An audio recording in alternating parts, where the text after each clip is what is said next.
The transition to college can be difficult for anyone, but no matter what you're going through, there are resources on campus that can help. When I first started on campus, I was falling a little bit behind in my classes. When I was a sophomore, my friends convinced me to go to a party. I didn't know what to say when she told me. I remember thinking that college kids just didn't go to class. I think the most difficult experience for me was noticing that one of my friends had an eating disorder. My academic advisor sensed that something was wrong. There was a lot of alcohol and I was underage. So even though I felt uncomfortable, I didn't want my friends to know one of my friends drank way too much.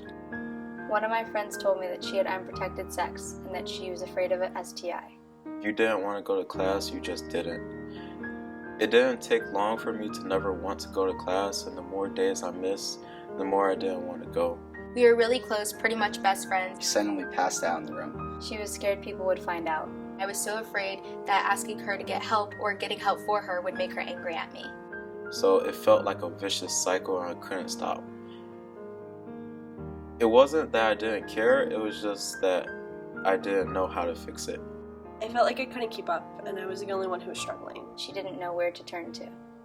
There's an abundant amount of resources on campus that are available to students for their physical, mental, emotional, and spiritual well-being. The Counseling Center, Campus Safety, the Institute for Achievement and Learning, the Health Center, the Women's Center, Spiritual and Religious Life, your academic advisors and staff mentors, resident assistants, and more.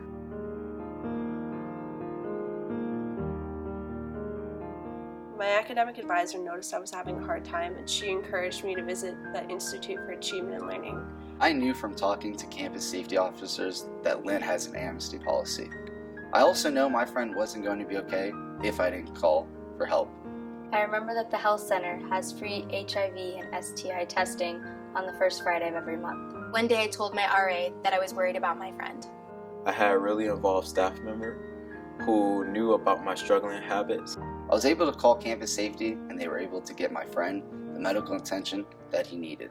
It was there I met a staff member who helped me figure out my learning style and how I can better my academic performance in class.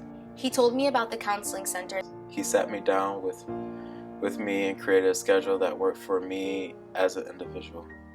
It was a relief to know that my friend was in good hands and that she had someone to turn to when she was scared. I knew that I could trust the counseling center to handle the situation in a safe and confidential way. That night, I was glad I wasn't alone. It was the first time I felt part of the whole community. I was able to convince my friend to visit the counseling center, and now she's on a journey for her health. Because of the Institute, I got back on top of my grades, and I'm proud of the student I am today. Here at Lynn, you'll never be alone.